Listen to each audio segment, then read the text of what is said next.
Hello friends, आज हम लोग देखने वाले हैं बॉन्ड एंगल। तो आज बॉन्ड एंगल पे डिस्कशन करने वाले हैं हम लोग। तो बॉन्ड एंगल का जो लेक्चर है आज का, उसमें हम लोग देखेंगे कि क्या क्या सिचुएशन होता है जब एटम का बॉन्ड एंगल कम या ज़्यादा होता है। जैसे कि अगर मैं बॉन्ड एंगल की बात करूं तो इसको दो केसेस में डिवाइड किया गया है अभी के लिए। आगे हम लोग और भी चीज़ें और भी वेरिएशन इसमें पढ़ेंगे, लेकिन आज का जो लेक्चर है उसको मैं दो केसेस में डिवाइड करता हूँ। उसका पहला केस है वो है when central atom is same. Second case है when surrounding atom is same. अब ये दोनों केस कैसे रिलेटेड है और कैसे इन दोनों केस के क्वेश्चंस को सॉल्व करेंगे वो हम लोग पहले स्टडी करेंगे। तो हम लोग देखते हैं सेंट्रल एटम इज सेम, उसका क्या मतलब है। सपोज करो H2O है और OF2 है, और हम लोग को पता लगाना है इन दोनों में बॉन्ड एंगल जो है किसका ज़्यादा है। मतलब अगर H2 को ऐसे लिखेंगे और OF2 है तो OFF। तो अगर ये θ1 है और ये θ2 है तो हम लोग को ये बताना है कि θ1 ग्रेटर देन θ2 होगा या θ2 ग्रेटर देन θ1 होगा। इन दोनों में से क्या होगा। तो इस चीज का स्टडी जो है हम लोग करने वाले हैं सेंट्रल एटम इज सेम। यहाँ पे ऑक्सीजन सेंट्रल एटम है। सेकेंड डिस्कशन है कि when surrounding atom is same. Surrounding atom is same का क्या मतलब हुआ, जैसे कि OH फिर SH, ये सीन है। यहाँ पे ये θ1 हो, यहाँ पे ये θ2 हो, तो हम लोग को पता लगाना है कि θ1 बड़ा होगा θ2 से या θ2 बड़ा होगा θ1 से। तो इस पे हम लोग डिस्कशन करने वाले हैं। तो देखते हैं केस 1 डिस्कस करते हैं। केस वन क्या है, केस वन क्या था हमारा, केस वन क्या था, सेंट्रल एटम इज सेम। तो ये हम लोग देखने वाले सेंट्रल एटम इज सेम। तो इसमें हम लोग देखते हैं क्या था, OHH, दूसरा क्या था OFF। तो पहले मैं इसको एक्सप्लेन करता हूं कि कैसे ये होगा, उसके बाद हम लोग देखेंगे कि नॉर्मली याद करने के लिए तुम लोग क्या करोगे। तो एक्सप्लेन करने कुछ इस तरीके से करते हैं कि यहाँ पे ऑक्सीजन जो है दोनों यहाँ पे सेम है, लेकिन हाइड्रोजन और फ्लोरीन इसी चीज का डिफरेंस है। तो अगर मैं फ्लोरीन की बात करूं, तो अगर मैं इसको और डिटेल में देखूं, अगर मैं फ्लोरीन की बात करता हूं यहाँ पे, तो ये क्या करेगा, फ्लोरीन यहां से इलेक्ट्रॉन पेयर को, यहाँ पे ऑक्सीजन के पास जो इलेक्ट्रॉन पेयर है मोस्टली ये अपनी तरफ खींचेगा। तो यहां से इलेक्ट्रॉन पेयर खींच करके यहाँ पे आ गया, यहाँ पे फ्लोरीन की तरफ। वैसे ही ये वाला भी फ्लोरीन अपनी तरफ इलेक्ट्रॉन पेयर को खींचेगा, ठीक है। तो यहाँ पे इलेक्ट्रॉन यहाँ पर आ गया। लेकिन H2O के केस में क्या होगा कि ऑक्सीजन ज्यादा इलेक्ट्रोनेगेटिव है हाइड्रोजन से, तो इलेक्ट्रॉन पेयर जो है वो यहां पर रहेगा, ऑक्सीजन की तरफ ज्यादा रहेगा। समझ पा रहे हो। तो यहां पे इलेक्ट्रॉन पेयर ऑक्सीजन के पास है, लेकिन इस केस में इलेक्ट्रॉन पेयर फ्लोरीन की तरफ ज्यादा है, ठीक है। अब ये बात करो कि अगर मैं इस डिस्टेंस की बात करूं और इस डिस्टेंस की बात करूं, तो कहां पर डिस्टेंस ज्यादा है, यहां पर डिस्टेंस कम है और यहां पर डिस्टेंस क्या है, ज्यादा है। तो डिस्टेंस कम है, तो डिस्टेंस कम होगा तो क्या होगा, रिपल्सन ज्यादा होगा। समझ में आ रहा है ना। दो इलेक्ट्रॉन्स है, इलेक्ट्रॉन्स के बीच में जो इलेक्ट्रोस्टैटिक फोर्स ऑफ रिपल्सन होगा, क्योंकि दोनों इलेक्ट्रॉन्स है, तो डिस्टेंस कम है तो रिपल्सन ज्यादा होगा। तो ये क्या करेगा, ये दोनों आपस में क्या करेंगे, रिपेल। ऐसे भी देख सकते हो कि लाइक चार्जेस रिपेल करते हैं, तो डिस्टेंस कम है तो ये ज्यादा रिपेल करेगा। लेकिन यहाँ पे डिस्टेंस ज्यादा है तो ये कम रिपेल करेगा। समझ में आ रहा है। यहाँ पे डिस्टेंस क्या है, बहुत ज्यादा है तो कम रिपेल करेगा। तो ये ज्यादा रिपेल करेगा, इसके लिए इसका जो थीटा होगा, इसका जो बॉन्ड एंगल होगा θ1 और इसका अगर मैं बॉन्ड एंगल बोलता हूँ θ2, तो θ1 ज़्यादा होगा θ2 से। ठीक है, अब इसको हम लोग कैसे थोड़ा सा समझते और दूसरे तरीके से। ये समझ गए, डिस्टेंस कम हुआ तो डिस्टेंस कम है तो इसके लिए रिपल्सन ज़्यादा होगा, रिपल्सन ज़्यादा हुआ तो बॉन्ड एंगल ज़्यादा होगा। ये अगर समझ गया हो तो आगे देखते हैं कि इसको हम लोग ऐसी चीज़ें हम लोग बार बार तो करेंगे नहीं। अगर तुम लोग ऐसा करके भी आंसर निकाल लेते हो तो सही है, ठीक है, ऐसे समझ करके, क्योंकि कुछ बच्चे होते हैं जिनको समझना ज़्यादा पसंद होता है, रटने में उतना इंटरेस्टेड नहीं होते, तो वो इस क्वेश्चन को इस तरीके से करेंगे। लेकिन हम लोगों को क्या है, दोनों तरफ से देखना। तो तुम लोग ऐसा देख सकते हो कि जैसे कि मैं बात करूं OCl2, एक और केस ले लेता हूं, OF और OH। ठीक है, तो हाइड्रोजन के केस में ऑक्सीजन के सबसे पास था इलेक्ट्रॉन, फ्लोरीन अपनी तरफ ज्यादा खींचेगा इलेक्ट्रॉन को। अब क्लोरीन कितना खींचेगा, क्लोरीन भी अपनी तरफ ही खींचेगा इलेक्ट्रॉन को, लेकिन क्या क्लोरीन फ्लोरीन जितना खींचेगा? नहीं, फ्लोरीन ज्यादा इलेक्ट्रोनेगेटिव है तो फ्लोरीन सबसे ज्यादा खींचेगा, लेकिन क्लोरीन उससे थोड़ा कम खींचेगा। समझ में आ रहा है, क्लोरीन फ्लोरीन के कंपैरिजन में कम इलेक्ट्रोनेगेटिव है। तो यहाँ पे डिस्टेंस की बात करो, अगर ये D1 है और ये डिस्टेंस D2 है और ये डिस्टेंस D3 है, तो सबसे ज्यादा डिस्टेंस कहाँ पे है? फ्लोरीन सबसे ज्यादा इलेक्ट्रोनेगेटिव है, सबसे ज्यादा इलेक्ट्रोनेगेटिव है फ्लोरीन। तो जब सबसे ज्यादा इलेक्ट्रोनेगेटिव है तो सबसे ज्यादा इलेक्ट्रॉन खींचा तो डिस्टेंस सबसे ज्यादा बढ़ा। उसके बाद डिस्टेंस कहाँ ज्यादा रहेगा? D3 का। उसके बाद डिस्टेंस कहाँ ज्यादा रहा? D1 का। और डिस्टेंस जितना ज्यादा रहा रिपल्सन उतना कम होगा। इसी के वजह से अगर मैं इसको बोलता हूँ θ1, इसके बॉन्ड एंगल को बोलता हूँ θ2 और इसके बॉन्ड एंगल को बोलता हूँ θ3, तो डिस्टेंस कहाँ पे ज्यादा है? सॉरी, इसको θ3 बोल देते हैं, D3 θ3 ये ज्यादा सही रहेगा, और इसको θ1 बोल देते हैं। तो डिस्टेंस जहां पे ज्यादा रहेगा, डिस्टेंस सबसे ज्यादा D2 में है, वहां पे बॉन्ड एंगल सबसे कम रहेगा। तो θ2 का बॉन्ड एंगल सबसे कम है, डिस्टेंस सबसे कम क्या है? D1 का है, तो θ1 का बॉन्ड एंगल सबसे ज्यादा है, उसके बाद θ3 है। तो यहाँ पे अगर तुम लोग डिस्कशन को नोटिस करते हो तो तुम लोग ऐसा देख रहे हो कि फ्लोरीन सबसे ज्यादा इलेक्ट्रोनेगेटिव था, तो फ्लोरीन का बॉन्ड एंगल सबसे कम है, और हाइड्रोजन सबसे कम इलेक्ट्रोनेगेटिव है, तो इसका बॉन्ड एंगल सबसे ज्यादा है। तो ऐसा बोल सकते हो कि बॉन्ड एंगल सबसे ज्यादा इलेक्ट्रोनेगेटिव तो सबसे कम बॉन्ड एंगल। तो रिलेशन कैसा है? इनवर्स रिलेशन है। समझ में आ रहा है? तो bond angle is inversely proportional to the electronegativity of surrounding atom. Surrounding atom ऐसा बोल सकते हैं। ये कब, ये बात कब करेंगे? ये बात तब करेंगे when central atom will be same. जब सेंट्रल एटम सेम रहेगा तब ये बात करेंगे हम लोग। समझ में आ रहा है? तो बॉन्ड एंगल जो है सराउंडिंग एटम के इनवर्सली प्रोपोर्शनल है। ये पहला चीज है। तो केस 1 कंप्लीट हो गया। अब केस 2 देखते हैं। एग्जाम्पल्स का टेंशन मत लेना, एग्जाम्पल्स हम लोग डिस्कशन करेंगे, पहले इसको समझ लेते हैं अच्छे से। तो केस 2 में देखते हैं कि when surrounding atom is same. जब सराउंडिंग एटम सेम रहेगा।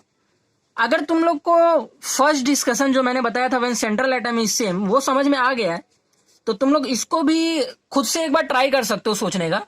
और एक बार ट्राई करो वीडियो पॉज करके, और उसके बाद जो है मैं यहाँ पे देख लो कि एक्सप्लेनेशन क्या है। ठीक है, तो पहले ट्राई करो उसको। तो मैं यहाँ पे एग्जाम्पल्स ले रहा हूं, तुम लोग एक बार इसको ट्राई करो, खुद से सोचो। तो देखते हैं, यहाँ पे ट्राई कर लिया होगा तुम लोग ने। तो H2O है और SH है, ठीक है। तो जैसा कि हम लोगों ने देखा था कि क्या देखा था कि इलेक्ट्रॉन कौन कितना पुश कर रहा है। तो अगर ऑक्सीजन और सल्फर की बात करूं तो ऑक्सीजन अपनी तरफ ज्यादा इलेक्ट्रॉन खींचेगा। ठीक है, इलेक्ट्रोनेगेटिविटी जो है ऑक्सीजन की ज्यादा है सल्फर से, तो ऑक्सीजन ज्यादा इलेक्ट्रॉन खींचेगा। सल्फर भी खींचेगा अपनी तरफ, लेकिन उतना ज्यादा खींच नहीं पाएगा। समझ में आ रहा है? तो अगर ये डिस्टेंस की बात करूं, ये D1 है, और ये डिस्टेंस की बात करूं D2 है, तो D2 जो होगा, D2 वो ज्यादा होगा D1 से। D2 जैसे ही D1 से ज्यादा हुआ तो θ1 और θ2 की बात करूं तो जैसे ही D2 बढ़ा θ2 बढ़ेगा θ1 से। समझ में आ रहा है? तो इस केस में भी हम लोग ने क्या देखा कि अगर एटम ज्यादा इलेक्ट्रोनेगेटिव है, इसमें मैं सेकंड एग्जांपल नहीं ले रहा हूं, इसको यहीं पे समझो कि अगर सेंट्रल एटम खुद ज्यादा इलेक्ट्रोनेगेटिव है तो वो इलेक्ट्रॉन पेयर को क्या करेगा, पुल करेगा अपनी तरफ। अब पुल करेगा तो उससे क्या होगा, उसके बीच का डिस्टेंस कम होगा और बॉन्ड एंगल बढ़ जाएगा, फिर रिपल्सन ज्यादा हो जाएगा। इलेक्ट्रॉन के बीच का क्या है, डिस्टेंस कम तो रिपल्सन ज्यादा, रिपल्सन जैसे ही ज्यादा हुआ बॉन्ड एंगल बढ़ा, तो जितना ज्यादा इलेक्ट्रोनेगेटिव सेंट्रल एटम हुआ उतना ज्यादा बॉन्ड एंगल बढ़ेगा। तो क्या बोल सकते हैं हम लोग, bond angle is directly proportional to the electronegativity of central atom. ये डिस्कशन कब होल्ड करेगा, जब सराउंडिंग एटम सेम रहेंगे। सराउंडिंग एटम जब सेम रहेंगे, जब सराउंडिंग एटम सेम रहा तब ये बात करेंगे हम लोग, ठीक है। तो हम लोग ने दो केस देख लिया। पहला केस क्या था, जब सराउंडिंग एटम सेम रहेगा। दूसरा केस क्या था, जब सेंट्रल एटम सेम रहेगा। तो अब तुम लोग को जैसे इसे सॉल्व करना है, या तो तुम लोग वो लॉजिक लगा के सॉल्व करो या तो डायरेक्ट फॉर्मूला से करो, तो क्वेश्चन सॉल्व हो जाना चाहिए बस। तो bond angle is directly proportional to central atom का इलेक्ट्रोनेगेटिविटी, और bond angle is inversely proportional to surrounding atom का इलेक्ट्रोनेगेटिविटी। समझ आ रहा है? तो ये दो चीज पढ़े। यहां पे क्या रहेगा इस केस में, सराउंडिंग एटम सेम लिख दे रहा हूं यहां पे, और यहां पे क्या रहेगा, सेंट्रल एटम सेम। ठीक है, अब हम लोग कुछ एग्जाम्पल डिस्कशन करते हैं। तो फर्स्ट एग्जाम्पल मैं ले रहा हूं, एग्जाम्पल डिस्कशन करने में फर्स्ट एग्जाम्पल है NH3। यहां पे देख रहे हो, यहां पे सराउंडिंग एटम जो है सेम है, ASH3, SbH3, BiH3। समझ में आ रहा है? तो यहां पे अगर मैं देखूंगा तो NH3 है, PH3 है। बार बार तुम लोग को ये बनाने की जरूरत नहीं है, मैं बस दिखाने के लिए बना रहा हूं, ठीक है। इसको तुम लोग आगे बना लोगे। तुम लोग यहाँ पे देखोगे तो सराउंडिंग एटम जो है हाइड्रोजन, ये सेम है। यहाँ पे सराउंडिंग एटम सेम है। किसका डिफरेंस है, सेंट्रल एटम का। तो सेंट्रल एटम कैसा है, सेंट्रल एटम देखोगे तो एक ही ग्रुप के एलिमेंट है। नाइट्रोजन होता है, नाइट्रोजन के नीचे आता है फॉस्फोरस, फॉस्फोरस के बाद आर्सेनेट, आर्सेनेट के बाद एंटीमनी, उसके बाद बिस्मथ। ठीक है, तो तुम लोग को पता है कि डाउन द ग्रुप क्या होता है, इलेक्ट्रोनेगेटिविटी डिक्रीज होती है। Down the group electronegativity decrease होती है, तो नाइट्रोजन सबसे ज्यादा इलेक्ट्रोनेगेटिव है, तो बॉन्ड एंगल इस केस में सबसे ज्यादा होगा। फॉस्फोरस उससे कम इलेक्ट्रोनेगेटिव है, आर्सेनेट उससे कम, उससे कम, उससे कम। तो उससे क्या हुआ, NH3 का बॉन्ड एंगल सबसे ज्यादा होगा, फिर PH3 का बॉन्ड एंगल होगा, फिर ASH3 का बॉन्ड एंगल होगा, फिर SbH3 का बॉन्ड एंगल होगा, फिर BiH3 का बॉन्ड एंगल होगा, क्योंकि directly proportional to central atom के इलेक्ट्रोनेगेटिव है। अब सेकेंड चीज देखते हैं, क्या है, H2O, H2S, H2Se, H2T। ये यहां पे अगर तुम लोग देखोगे, देख रहे हो क्या सेम है, यहां पे क्या सेम है, बोलो। यहां पे भी क्या सेम है, सेंट्रल एटम ही सेम है यहां पर भी। और तुम लोग दोनों क्वेश्चन में ये देख चुके हो कि इलेक्ट्रोनेगेटिविटी का बस डिफरेंस देखना है हम लोग। तो ये सब भी एक ही ग्रुप के एलिमेंट है। पहले क्या आता है, ऑक्सीजन, फिर सल्फर, फिर सेलेनियम, फिर टेल्यूरियम। ठीक है, तो जैसे ही डाउन द ग्रुप जाते हैं इलेक्ट्रोनेगेटिविटी क्या होता है, डिक्रीज होता है। और बॉन्ड एंगल किसके प्रोपोर्शनल है, इलेक्ट्रोनेगेटिविटी के। तो ऑक्सीजन सबसे ज्यादा इलेक्ट्रोनेगेटिव है, तो H2O का बॉन्ड एंगल सबसे ज्यादा होगा। H2S, सल्फर उससे कम इलेक्ट्रोनेगेटिव है, तो फिर H2S आएगा, फिर H2Se आएगा, फिर H2T आएगा। ठीक है, अब हम लोग देखते हैं थर्ड क्वेश्चन। थर्ड क्वेश्चन में देखना है NH3 NF3, इसके बॉन्ड एंगल को कंपेयर करना है। NH3 में क्या देखना है तुम लोग को, क्या सेम है, यहां पर सराउंडिंग एटम सेम है या सेंट्रल एटम सेम है। सराउंडिंग एटम यहाँ पे क्या है, अलग अलग, सेंट्रल एटम सेम है। तो जब सेंट्रल एटम सेम होता है तो क्या रूल लगता है, inversely proportional to the electronegativity of surrounding atom. Electronegativity of surrounding atom के इनवर्सली प्रोपोर्शनल होता है। तो यहां पे सराउंडिंग एटम जो है, सराउंडिंग एटम जो है क्या है, यहां पे सराउंडिंग एटम है फ्लोरीन, यहां पे सराउंडिंग एटम क्या है, हाइड्रोजन। फ्लोरीन का इलेक्ट्रोनेगेटिविटी हाइड्रोजन से ज्यादा होता है और रिलेशन कैसा है, इनवर्स। तो अगर फ्लोरीन का इलेक्ट्रोनेगेटिविटी हाइड्रोजन से ज्यादा है तो बॉन्ड एंगल हाइड्रोजन के केस में ज्यादा होगा। तो NH3 का बॉन्ड एंगल NF3 से ज्यादा होगा। ठीक है, एक और क्वेश्चन देखते हैं। PF3, PCl3, PBr3, यहां पे भी क्या सेम है, सेंट्रल एटम सेम है और सराउंडिंग एटम क्या है, डिफरेंट है। तो सराउंडिंग एटम क्या है, यहाँ पे फ्लोरीन, क्लोरीन, ब्रोमीन, आयोडीन, ये सब सराउंडिंग एटम है। इलेक्ट्रोनेगेटिविटी का ऑर्डर क्या है, देख रहे हो तुम लोग, फ्लोरीन, ये सब ग्रुप के एलिमेंट है ना, फ्लोरीन, क्लोरीन, ब्रोमीन, आयोडीन। तो down the group electronegativity decrease होता है। तो फ्लोरीन का इलेक्ट्रोनेगेटिविटी सबसे ज्यादा है और क्या है, bond angle inversely proportional to था इलेक्ट्रोनेगेटिविटी ऑफ सराउंडिंग एटम के। तो PF3 का बॉन्ड एंगल सबसे कम होगा, फिर PCl3, फिर PBr3, फिर PI3। तो इस हिसाब से PI3 का बॉन्ड एंगल सबसे ज्यादा होगा। अब ये सारा पॉइंट अगर तुम लोग को समझ में आ गया है, यहां तक मोस्टली सभी बच्चों को थोड़ा पता भी होगा अगर तुम लोग ने कुछ चीजें देख रखी होगी तो। ठीक है, क्लासेस में भी पढ़ाया जाता है। लेकिन एक पॉइंट में बच्चे हमेशा लैग करते हैं कि इस पॉइंट को मेमोराइज कर लेते हैं। बहुत इंपॉर्टेंट है, मेमोराइज करो, जरूरी है। सेंट्रल एटम का इलेक्ट्रोनेगेटिविटी वाला और inversely proportional to surrounding atom का इलेक्ट्रोनेगेटिविटी, ये ठीक है, कोई गलत नहीं है इसमें। लेकिन इसमें एक पॉइंट जो है मैंने भी अभी तक ऐड नहीं किया है, वो पॉइंट ये है कि ये हम लोग तब ले सकते हैं जब लोन पेयर भी हो एटम्स के साथ, कुछ लोन पेयर भी हो। समझ आ रहा है? लोन पेयर से मेरा क्या मतलब है, जब मैंने H2O की बात किया था तो H2O में 2 लोन पेयर था, तो इसका इफेक्ट, इन दोनों में भी कुछ इफेक्ट होगा, लोन पेयर में रिपल्सन और यहां पे भी कुछ इफेक्ट होगा। इससे अल्टीमेटली टोटल बॉन्ड एंगल जो है अफेक्ट होता है।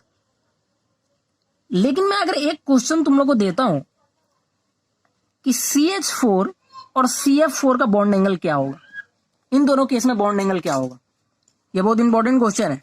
जनरली बच्चे इस जो पॉइंट मैंने बताया कि inversely proportional to electronegativity of surrounding atom और directly proportional to the electronegativity of central atom, ये रूल आंख बंद करके लगा देते हैं। आंख बंद करके ये रूल नहीं लगाना है। हर एक रूल का अपना एक इंपॉर्टेंस है, उसके लिए कुछ टर्म्स एंड कंडीशन है, ऐसे ही रूल नहीं लगा देते हैं। तो यहां पे कंडीशन ये है कि अगर तुम लोग देखो CH4 की बात करूं, हाँ ऐसे ले लूं, तुम अभी जाना मत, ज्योमेट्री उतना भी सही नहीं बना सकता मैं, लेकिन अगर मैं तुम दोनों केस लूं तो तुम लोग क्या बोलोगे, फ्लोरीन में यहां हाइड्रोजन के केस में ज्यादा रिपल्सन होगा सराउंडिंग एटम का, ऐसा तुम लोग बोलोगे। लेकिन रिपल्सन से क्या होगा, आगे की चीजें भी तो है, यहां पे चारों के चारों क्या है, हाइड्रोजन ही है, पूरा स्ट्रक्चर सिमेट्रिक है। एक अगर रिपल्सन करेगा तो दूसरा भी उतना ही रिपल्सन करेगा और तीसरा भी उतना ही करेगा। समझ में आ रहा है? तो नेट स्ट्रक्चर तो एक ही बनने वाला है। ऐसा तो नहीं होगा ना कि ये θ1 और ये θ2 में θ1 θ2 से बड़ा हो गया, ऐसा हो सकता है क्या?